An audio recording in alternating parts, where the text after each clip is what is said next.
YouTube, this game was wild. We're a little bit slow out of the gates. Our opponent looked like they were going to go off and like they were going to kill us. But for a very, very important reason, I did not concede. So get ready for a fun one. Strap yourself in and I'll explain it later in the video.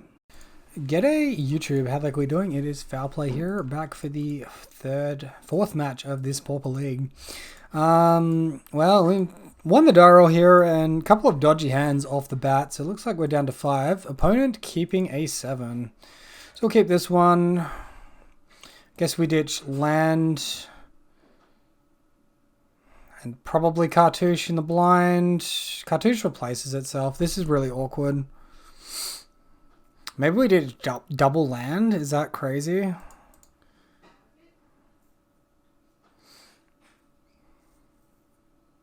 I'm going to ditch double land here.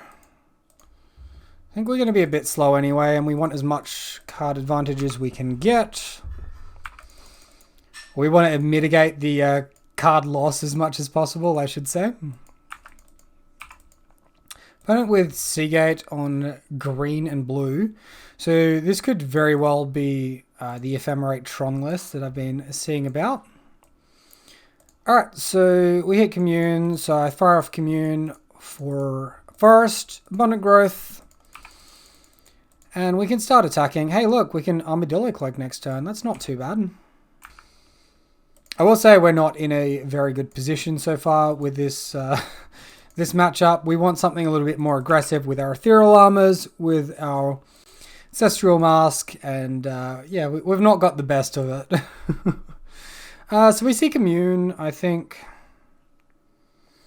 Commune's fair enough. If we Armadillo Cloak attack, 3 damage. If we Commune for Ethereal Armor, best case. Yeah, I guess it's like the same either way. But if we do it next turn, we have the potential to Cartouche plus a 1-mana aura, and it makes for a bigger attack, so I'll go like this. Alright, turn 3 for our opponent. Impulse. Alright. So look at the top 4, 1 into your hand, the rest on the bottom in any order. So we do need a big turn this turn, or else our opponent's going to have just a lot going on. Did they brick on land? No, they played a mine. Okay. Gotcha. If they bricked on land, that would have been huge. I think Cartouche initially is fine here. We'll play that, we'll see what we draw, and then we can sculpt the rest of our turn around that. Another Commune.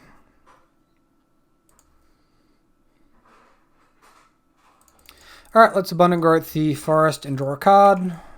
It's about equal to the Commune anyway. If we hit a land, we can tempo even more. So we drew like kind of dead there. Maybe it would have been better to fire off Commune, but that's like a turn not getting an aura, right? Anyway, we hit in, gain a bit. I guess the later you leave Communes as well, the stronger they get. Like these extra draw effects dig you deeper, and then you can get that proper card selection going on. So maybe we didn't sequence wrong, but maybe we sequenced a bit slower. Alright, so what is our opponent doing this turn? Is it just Crack Map? Crack Map is fine by me. Urza's Tower plays Urza's Tower.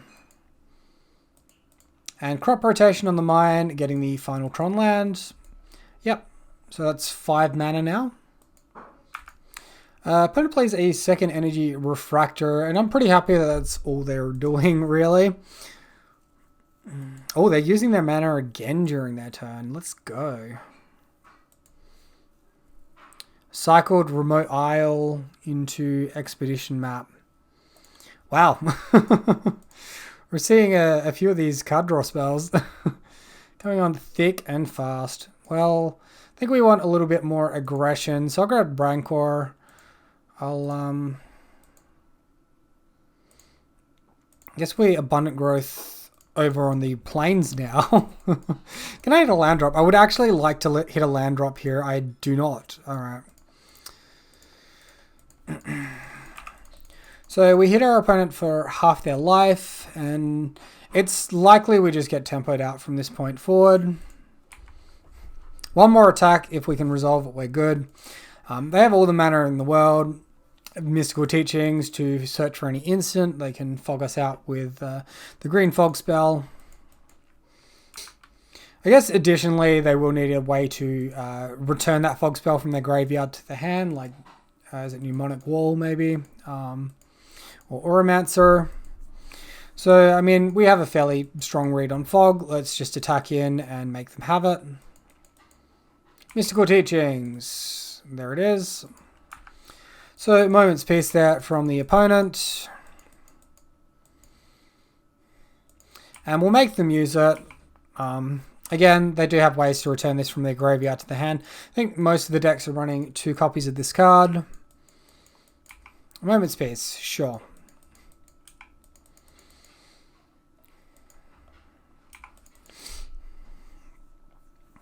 Alright, so now we'll look to resolve some other stuff.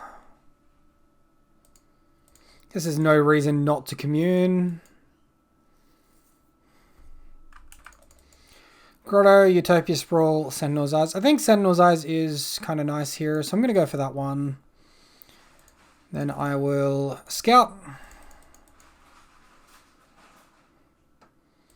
And we'll go for like the old no value abundant growth on the planes here. Our opponent's got a counterspell. Cracking Map, okay.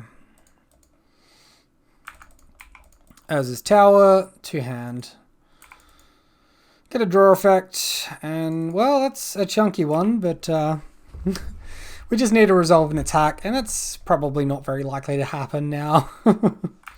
Mnemonic Wall, returning Moment's Peace. So obviously they have Ephemerate as well, and they can flicker Ephemerate with Mnemonic Wall and things like that. They need to have either Mystical Teachings or Ephemerate currently in hand though, or else they won't be able to reoccur the Mnemonic Wall lock. So kind of loose. I should be playing Ancestral Mask before attacking. Alright, they're just firing it off anyway. They could decide not to... They could decide to block Ephemerate. No, that wouldn't work. Okay. Well, there's the Ephemerate lock. Lovely. Feels bad, man. This is the part of the game where things get interesting. So our opponent has a permanent Moment's Peace to fog out damage with the combination of Ephemerate and Ghostly Flicker. They can continuously return these cards with their Mnemonic Walls. But it's quite interesting. Our opponent is doing some weird stuff here. They could easily tutor for a burn effect like Roiling Thunder, using Mystical Teachings, which they can well and truly cast with the mana they've got available, but they're not doing that. They're not showing us the win condition. They're not trying to end the game. Usually, if an opponent's got a proper combo on us, if they Grape Shot and you can see that the storm count's high enough, I'll just concede on the spot. I'm fine once the opponent's demonstrated the combo to concede, but this opponent's not going for it. So what's going on? My best assumption is they don't actually have these cards in their deck. They don't have Roiling Thunder, a Fireball effect of some description. They don't even have Muldrifter to attack in the air.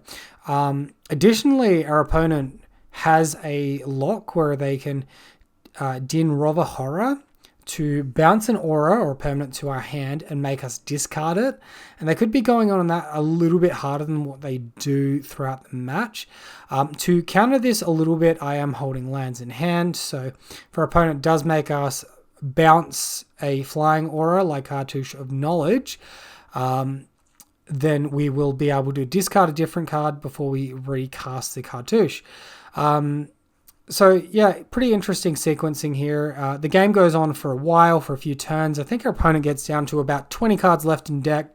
They're also, instead of tutoring a relevant spell, with Ghostly Flicker or scrying to it more efficiently with Impulse. They're just drawing an extra card with the Energy Refractor every turn. All of this was suspicious, so we let our opponent play it out. Turns out they concede the game, and not just the game, that they concede the entire match once the game gets to around 7 minutes left on the clock. So that was a wild one. It is a lesson to be learned, to learn what your opponent's decks are, what they do, and definitely concede where it's relevant to concede. But if the lock's not on, lock's not demonstrated, do not concede, do not give free games. So just real quick, guys, I am looking at continuing my tips and tricks series on how to beat problematic and annoying decks in various formats, not just Pauper, not just Modern, but all across the board. So comment down below what decks you're having trouble with, what you'd like to see my insight on with these videos. Yep, that's it for today, guys. I hope you enjoyed watching. If you did, let me know what you think in the comment section down below. Till next time, have a great day. I'll be seeing you then.